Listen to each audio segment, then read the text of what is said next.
Assalamualaikum warahmatullahi wabarakatuh. Halo teman-teman, perkenalkan nama saya Az-Zahri Dinul Islami, NIM 60202202170 dari Prodi Ekonomi Syariah Kelompok 3 Semester 1, Fakultas Ekonomi dan Bisnis Islam, Institut Agama Islam Negeri Bone. Di sini saya akan memaparkan materi untuk memenuhi tugas final fikih ibadah.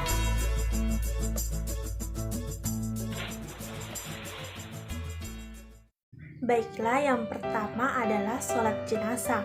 Sholat jenazah adalah ibadah yang dilakukan ketika ada seorang muslim yang meninggal dunia. Sholat ini hukumnya fardu kifayah, artinya wajib dikerjakan. Namun jika sudah ada yang mengerjakannya, maka kewajiban umat muslim lainnya menjadi gugur. Tata cara sholat jenazah berbeda dengan sholat wajib dan sunnah pada umumnya. Sholat ini dilakukan dengan berdiri tanpa disertai dengan gerakan ruku, i'tidal, sujud, duduk di antara dua sujud dan duduk tahiyat. Rukun sholat jenazah yang pertama niat, berdiri bagi yang mampu, yang ketiga 4 kali takbir, mengangkat tangan pada takbir pertama membaca surah Al-Fatihah, kemudian membaca sholawat, berdoa untuk jenazah, dan yang terakhir salam. Selanjutnya adalah sholat jamak dan sholat qasar. Sholat jamak adalah melaksanakan 2 sholat wajib dalam satu waktu, seperti melaksanakan sholat duhur dan sholat asar di waktu sholat duhur dinamakan jamak takhir. Jadi melaksanakan sholat maghrib dan isya di waktu maghrib. Kemudian selanjutnya sholat qasar adalah sholat yang diringkas dari 4 rakaat menjadi 2 rakaat dengan membaca Al-Fatihah dan surah. Dengan demikian, sholat maghrib dan sholat subuh tidak dapat dikasar. Baik, selanjutnya adalah zakat. Zakat berasal dari bahasa Arab yakni saka yang artinya bersih, suci, subur, berkembang.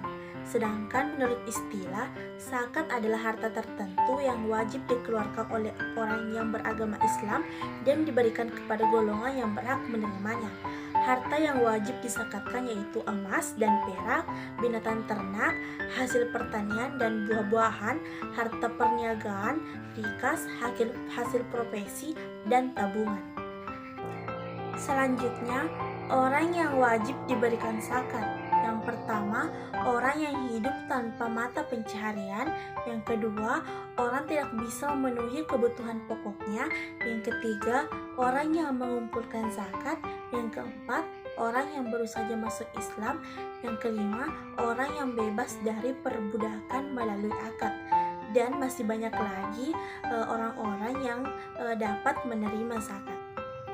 Baik, yang selanjutnya adalah puasa.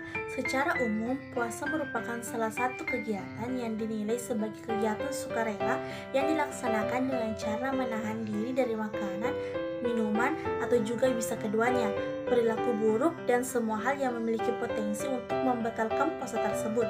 Selama masih dalam periode pelaksanaan puasa tersebut, menurut agama Islam, puasa disebut dengan syaum yang berasal dari bahasa Arab, yang merupakan ibadah yang bersifat wajib untuk dilaksanakan ketika bulan Ramadan telah tiba. Ibadah ini juga dilaksanakan selama 1 bulan penuh, lalu akan ditutup dengan perayaan Hari Raya Idul Fitri. Cara melaksanakan puasa yaitu yang pertama niat, melaksanakan makan sahur, mengetahui imsak, bersegera berbuka jika sudah waktunya, memperbanyak membaca Al-Quran, sedekah, kemudian melakukan zakat fitrah. Berikutnya yaitu haji. Istilah haji berasal dari kata haja, yaitu bersiarah ke, bermaksud menyengaja menuju ke tempat tertentu yang diagungkan. Sedangkan menurut istilah, haji adalah menyengaja mengunjungi Ka'bah untuk mengerjakan ibadah yang meliputi tawaf, sa'i, wukuf, dan ibadah-ibadah lainnya untuk memenuhi perintah Allah Subhanahu wa Ta'ala dan mengharapkan keridhaannya dalam waktu yang telah ditentukan.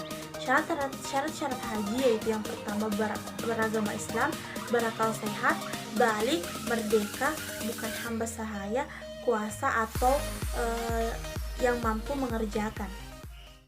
Kemudian selanjutnya yaitu umroh. Menurut bahasa, umroh berarti ziarah atau berkunjung, sedangkan menurut istilah syara, umroh adalah menziarahi Ka'bah di Mekah dengan niat beribadah kepada Allah Subhanahu wa taala disertai dengan syarat-syarat tertentu. Umroh disebut juga dengan haji kecil. Umroh ada dua macam, yaitu umroh sunnah, yaitu umroh yang dilaksanakan sewaktu-waktu atau kapan saja di luar batas waktu haji. Kemudian yang kedua, umroh wajib, yaitu umroh yang dilaksanakan dalam rangkaian ibadah haji dan dilaksanakan pada batas waktu haji atau bulan-bulan haji. Selanjutnya, syarat umroh, yaitu yang pertama Islam, berakal, balik, dan kemudian merdeka. Rukun umroh, yaitu yang pertama ihram, yaitu niat memulai mengerjakan ibadah umroh. Yang kedua tawaf, yaitu mengelilingi Ka'bah sebanyak 7 kali. Yang ketiga sa'i.